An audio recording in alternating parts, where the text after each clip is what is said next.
유로화가 약세로 가잖아요. 네. 그렇다고 보면은 달러 강세가 더 지속될 수 있다. 네. 그럼 미국 입장에서는 달러가 더 강세로 가야 된다는 거죠. 네. 그럼 이제 부담이 크죠. 네. 미국 정부 입장에서는. 네. 인플레이션이 일단은 유럽 같은 경우에는 2.0에 도달하지 않아도 경기 침체 우려를 감안해서 이런 정책을 한다라고 그러면은 그럼 연준은 어떻게 보면 압박에 시달릴 수가 있는 거죠. 미국 금리 뭐 인하로는 계속 뒤로 물러서고 네. 네? 오히려 지금 인상의 얘기들이 자꾸 점점 미국 네. 내에서 목소리가 커지고 있고 네. 이런 와중에 이제 세계 각국들은 내 갈 길은 내가 간다 이런 주장이 더 힘을 얻고 있고 그럼요. 그 중에서 이제 가장 미국에 그래도 나름대로 행보를 할 수 있는 유럽권에서 네. 유로존이 금리 인하가 지금 가시화되고 있어요. 그렇습니다. 네. 사실상 뭐 임박했다고 봐야죠. 네. 자 그러면 이제 유로존이 선제적으로 금리 인하 지금 임박했는데 네.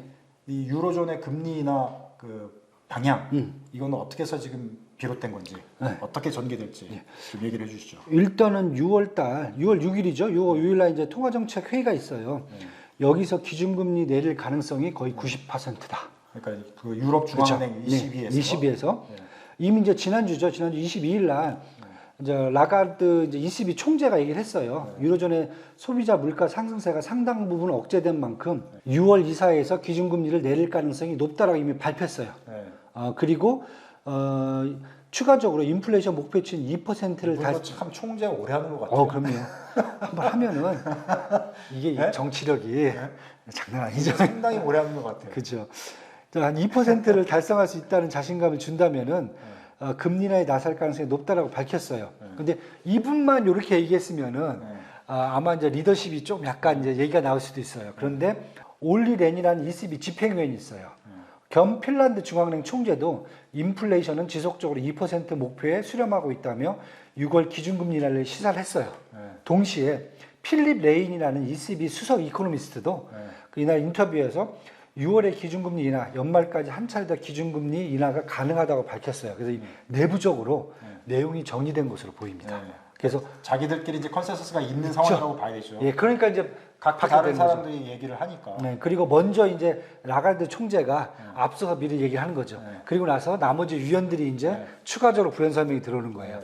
그러니까 지금 미리 살살 흘려주는 거죠 시장에. 네, 연준하고 지금 약간 딴판인 것 같아요. 연준은 좀 각기 지금 의견이 다 달라. 좀 뭔가 좀 약간 좀 저희가 앞뒤가 아구가 안 맞는 상황인데 지금 미국 정치 상황을 보여주는 것 같아요. 그렇죠. 네. 미국 경제 그 금융 그 지도자들도 생각이 다 달라. 뭐 지금 저 22가 보면 유로존이 보면은 2023년 9월 작년 9월까지 10차례 인상해서 지금 4.5%거든요. 기준금리가. 현재 지금 유로존의 매크로 상황 간단하게 보면요. 4월달 이제 소비자 물가지수죠. 전년 대비해서 CPI가 2.4% 상승했고요. 31일 날 발표 예정인 5월 CPI도 한 2.5% 상승할 걸로 지금 보고 있어요. 그 다음에 근원 CPI죠. 근원 CPI도 4월치 것은 지금 2.7% 상승이었고요. 이제 내일 모레 31일 날 발표될 예정인 5월 근원 CPI도 한 2.7% 상승할 걸로 전망되고 있어요. 그러니까 미국하고 틀리게 일단 3% 안을 밑으로 내려왔고요. 그렇다고 해서 미국이 항상 자기들이 주장하듯이 2.0을 보는 건 아니거든요. 대충 언저리 한 2% 정도 좀 보니까 여기서 지금 얘기하는 것은 1분기 GDP 성장률이 전년 대비 0.4% 증가했어요. 그러니까 이렇게 하다 보니까 작년이죠. 2023년 1분기 성장을 한 1% 했었거든요.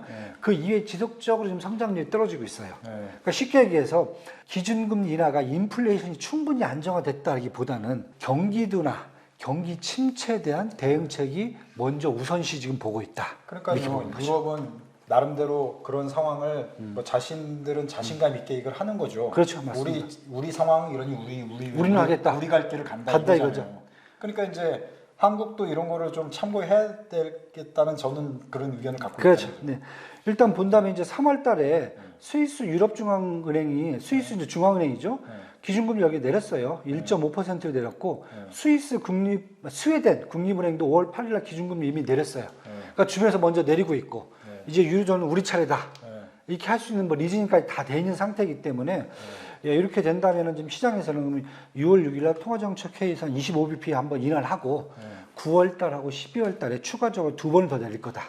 그럼 한 3.7 연말까지. 네. 3.75를 기대하는 모습으로 이렇게 보시면 될 것 같아요. 그래서 이게 상황이 유로존 상황이 이렇게 네. 이런 식으로 방향이 잡고 돌아가다 보니까 네. 저희가 또 이제 시티타임스 이제 해외 도시, 해외 부동산 관련해서 컨텐츠를 많이 다루지 않습니까? 네. 그러다 보니까 이제 뭐 독일, 영국, 뭐 스페인 이런 쪽에 이제 그쪽 건설 부동산 동향 이제 이렇게 쭉쭉 보면 거기도 전 세계적으로 이제 침체돼 있었기 때문에 주택 거래가 안 됐거든요. 그쵸, 네. 안 됐는데 올해 들어서부터 조금씩 거래가 되고 주택을 이제 매매하기 시작하고 영국 같은 경우는 최근 들어서 가장 이렇게 뭐 상승률과 거래량이 늘어났다고 이렇게 나오는 걸로 봐서는 이게 진짜 이 방향으로 그럼요. 갈 것 같아. 좋아요. 구독. 유로존이 이렇게 가면 뭐 미국 증시도 그렇고 글로벌 이제 경제 산업 동향에 어떻게 영향을 미칠 걸로 보십니까? 네. 일단 뭐 미국하고 같이 한번 제가 섞어서 한번 말씀을 드릴게요.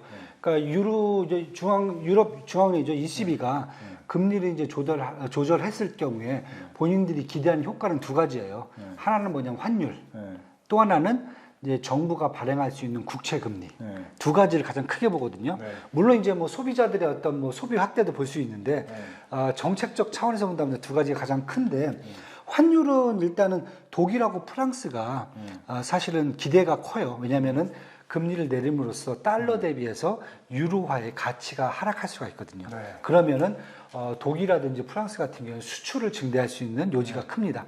왜냐하면 유로보다는 사실은 독일 마르크라든지 옛날에 스위스 프랑이 사실 환율이 더 강세했던 거거든요. 근데 더 낮춰줄 수 있기 때문에 이 두 국가에서는 이것을 지금 되게 크게 보고 있고요. 금리, 국채 발행 금리죠.